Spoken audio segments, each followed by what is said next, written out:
Green growth ऐसा कैसा development हो या विकास हो जो ग्रीन हो। इसका तात्पर्य यह है कि हमको इकोनॉमिक ग्रोथ तो चाहिए, इसको कोई डिनाई नहीं कर सकता, इसमें दो राय नहीं है। लेकिन इसमें यह भी ध्यान रखना है कि जब हम अपने देश को आगे बढ़ाएं तो सबको इंक्लूड करें, यानी छोटे से छोटा और बड़े से बड़ा। इसके अलावा हम ये भी देखें कि इन्वायरमेंटली सस्टेनेबल हो, यानी पर्यावरण जो है वो सतत विकास की प्रक्रिया हो, आज के लिए नहीं, हम कल के लिए भी सोचें। जो मिनिस्ट्री है हमारी, इसको मिनिस्ट्री को ध्यान से सोचेगा क्योंकि इसके दो तीन बार आएगा नाम, ministry of environment, forest, climate change, government of India. इसका मतलब जो हमारी एक मिनिस्ट्री है और वो डील करती है पर्यावरण से, आपके फॉरेस्ट से यानी जंगलों से, और जो क्लाइमेट चेंज हो रहा है, मौसम में परिवर्तन हो रहा है, उन्होंने ये देखा कि उनके विजन में ये है कि जहां पर पॉवर्टी इरेडिकेशन तो है, यानी कि गरीबी को हटाना तो है, इसके अलावा हमें जो भी ग्रोथ करनी है, किस तरीके की ग्रोथ करनी है, वो ग्रीन ग्रोथ होनी चाहिए।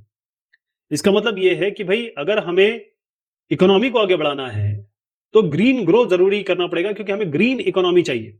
ऐसा कुछ भी नहीं चाहिए कि जितना नुकसान हमें हो चुका है वो आगे भी हो। अब जो फाइनेंस कमीशन है हिंदुस्तान का, वो क्या कर रहा है हिंदुस्तान का, उसने जो कहा कि ग्रीन ग्रोथ होनी चाहिए, उसमें ने कहा कि हमें जो भी आज स्ट्रेटेजीज अपना रहे हैं, कोई भी तरीके अपना रहे हैं, वो एनवायरमेंट को किस तरीके से इफेक्ट कर रहे हैं, अच्छी तरीके से या बुरी तरीके से। और सबसे बड़ी बात कि पर्यावरण को, बायोडाइवर्सिटी को, पारिस्थितिकी तंत्र को नुकसान ना पहुंचाए, और इकोनॉमी इस तरीके से आगे बढ़े कि वो सबको, पुअर से पुअर को भी अवेलेबल हो जाए। वल्नरेबल ग्रुप्स, वल्नरेबल ग्रुप्स मतलब होता है जो जो बेचारे, जिनको डर रहता है या जो हमेशा कमजोर होते हैं या कमजोर रहे हैं।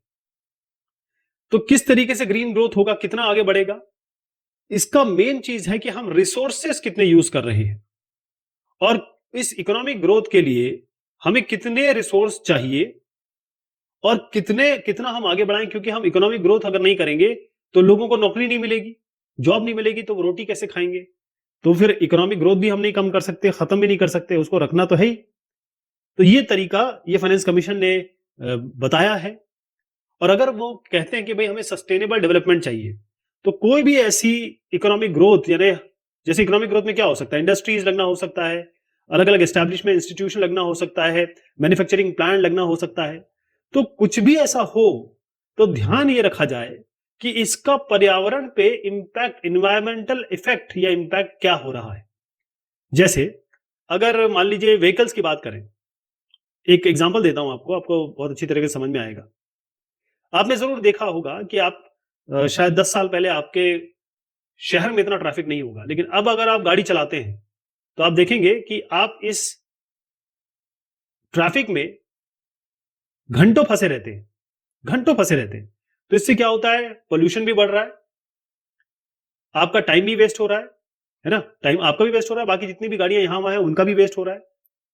तो और इसके अलावा जो कार्बन डाइऑक्साइड निकल रही है, जो कार्बन मोनोऑक्साइड निकल रही है, जो नाइट्रस ऑक्साइड निकल रहा है, वो सबकी सब चीजें इस तरीके के हैं जो आगे चल के नुकसान पहुंचाएंगी। तो इस तरीके का इकोनॉमिक ग्रोथ तो हमें नहीं चाहिए।